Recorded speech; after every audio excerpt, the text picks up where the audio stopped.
I'm Maurice Powell. Welcome to A Little Like Music, Manx Radio's regular Thursday evening classical music hour, and this is the first A Little Like Music of 2025. I hope you've all had a wonderful Christmas, and may I wish you a very happy, prosperous and healthy new year full of music. Let's begin with Bach at his most vibrant and regal, dare I say. This is the opening movement, the overture to his Suite for Orchestra number 3.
The overture from Bach's Suite for Orchestra number 3 in D major. That also contains the famous air which became known as the air on a G string in the 19th century. It's a very fine work, and the whole piece of about 5 movements ends with a splendid jig. I love Bach in this kind of resplendent mood. The trumpets, nobody writes for trumpets quite like Bach. These great sort of bursts of sunbursts, if you like, in the sky as the trumpets hit these ever higher and higher notes. Very, very difficult to play even today. We're going to stay with Bach for a little while longer. Because although Christmas may be a fading memory for many of us, the Christmas story, historically and musically, is not quite over yet.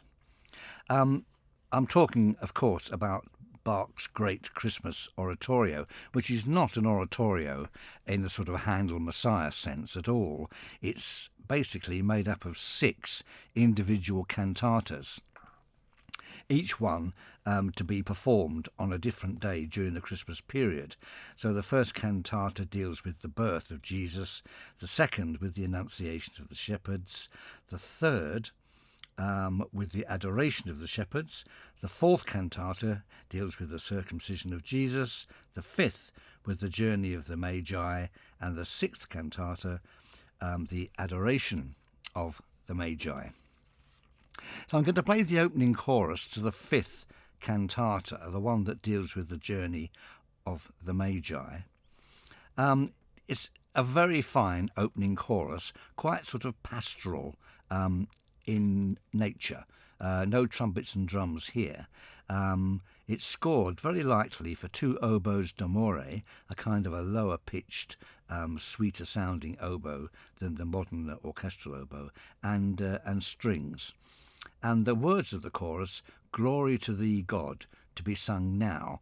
This particular cantata, the 5th in the series, was performed on the 2nd of January, no less, 1735, at St. Nicholas's Church in Leipzig.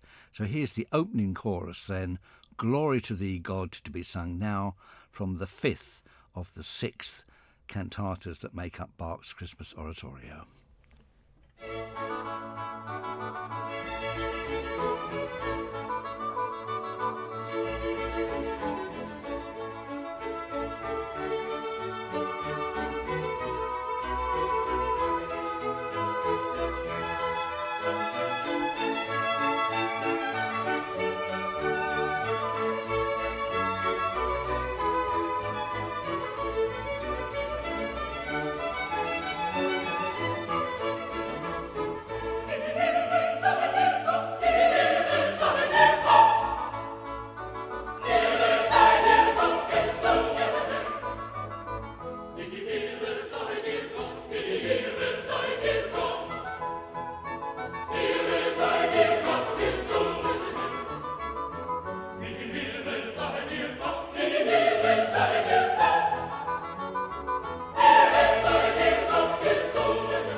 the opening chorus of the fifth of the six cantatas that make up Bach's great Christmas oratorio.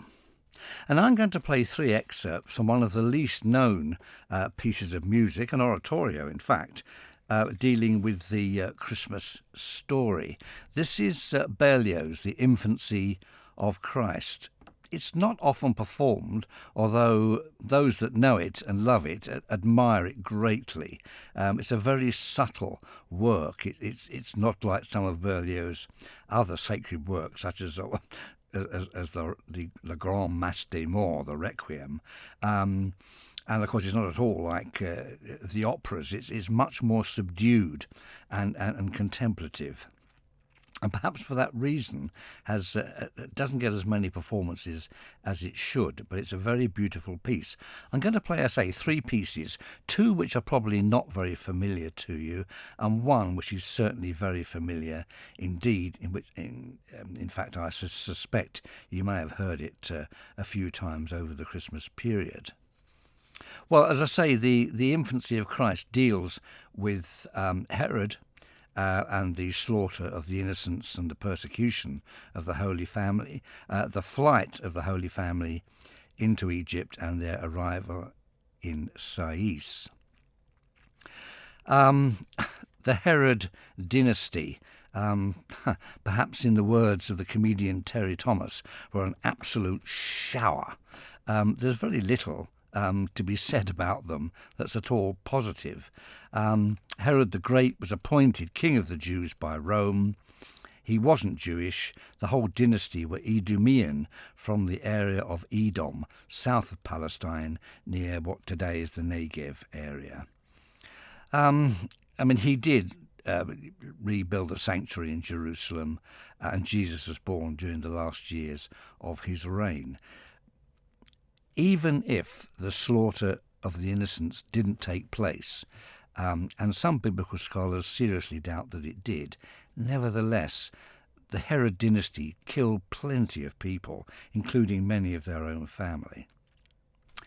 In this first extract, Berlioz looks at the story of Herod, and he was obviously fascinated by Herod's evil mind and its disintegration.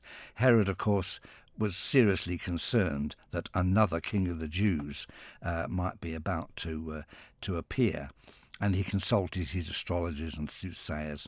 He was clearly insane. But this is an aria of Herod that comes in the oratorio when Berlioz, one can't help feeling, has a certain amount of sympathy with the predicament of Herod, being confronted with powers about which he can do nothing.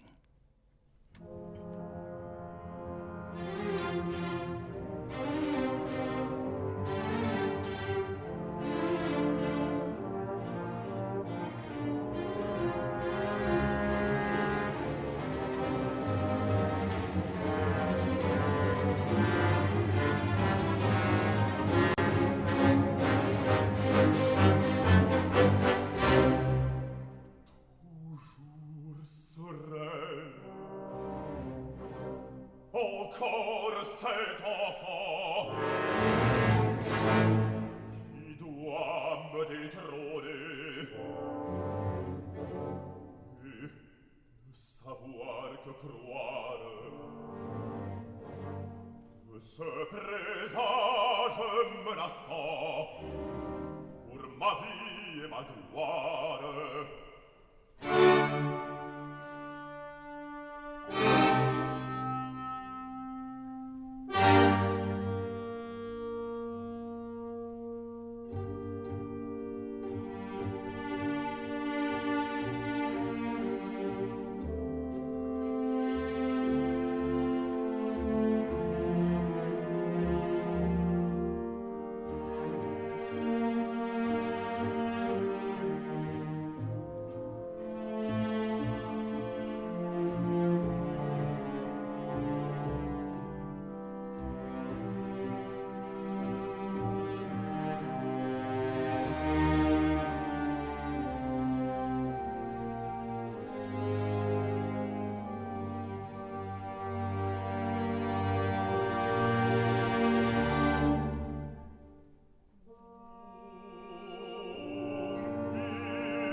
That was the aria of King Herod from the first part of Berlioz' Christmas oratorio, The Infancy of Christ, and we faded out there just as Herod begins to call upon his soothsayers and astrologers. The aria, quite a moving one, really.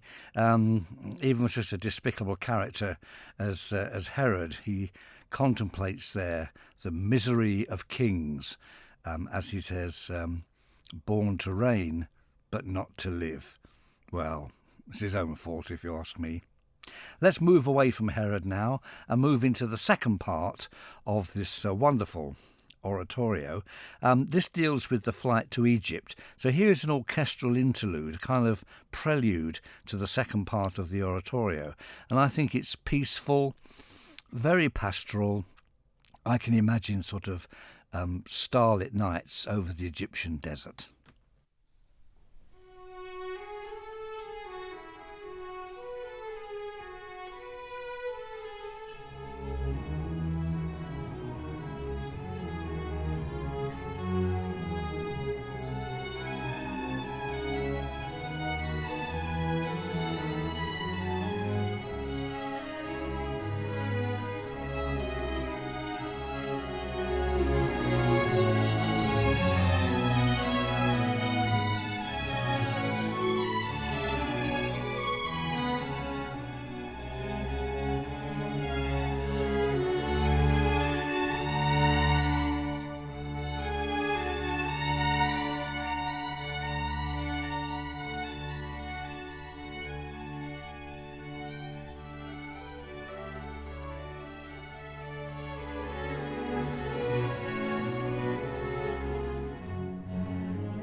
The prelude to the second part of Berlioz' Christmas oratorio, The Infancy of Christ, dealing with the flight into Egypt.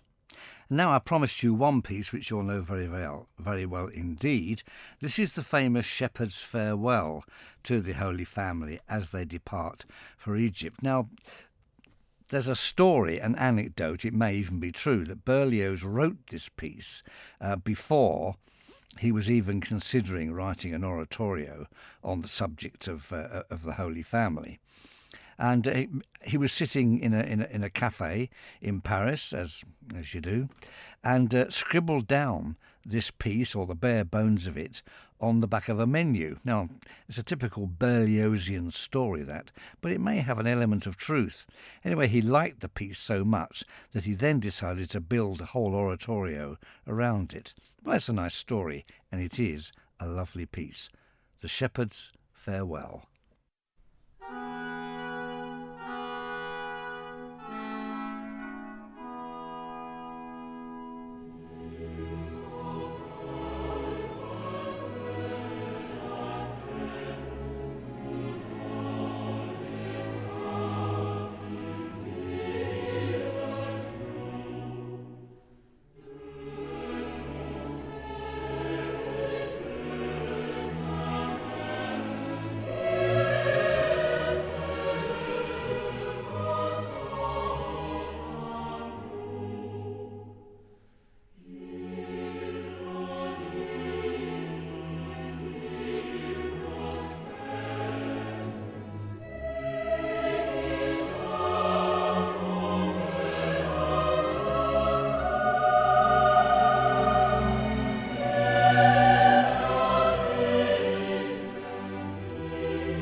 The lovely Shepherd's Farewell from Berlioz' Christmas oratorio, The Infancy of Christ. A little interlude now on some English music, a little bit of British light music, but by a composer not normally associated with light music at all, and that's Sir Granville Bantock, who, amongst many other things, symphonies and so on and so forth, wrote what is probably the longest oratorio in the English language, Omar Khayyam. I do have a recording of it. It runs to 3 CDs, I think, and I confess I don't listen to it very often, but it's very exotic and not at all like an English oratorio should behave. Very interesting piece. This, however, does not outstay its welcome. Twilight Memories.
Twilight Memories, a charming piece by Sir Granville Bantock. Let us return briefly to the Bach suite that we opened the programme with. Here is the final movement of that suite, an exuberant, no such word, an exuberant, exhilarating gigue.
Lovely, lovely piece. Very exciting. The Gigue, the last movement from Bach's Orchestral Suite, number 3 in D major.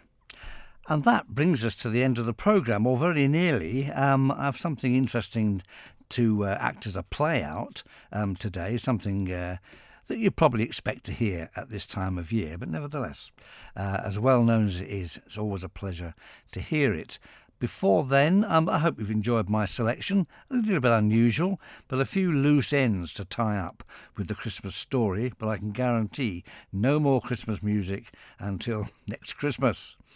So, 2025 might be full of wonderful music, and, well, you can always join me at 9 o'clock on a Thursday evening when there'll be some light music and some not so light music, some things you know well, some things you've never heard of.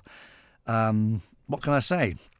What was it Semprini used to say? Old ones, new ones, neglected ones, forgotten ones. I can't remember now, but you get the message.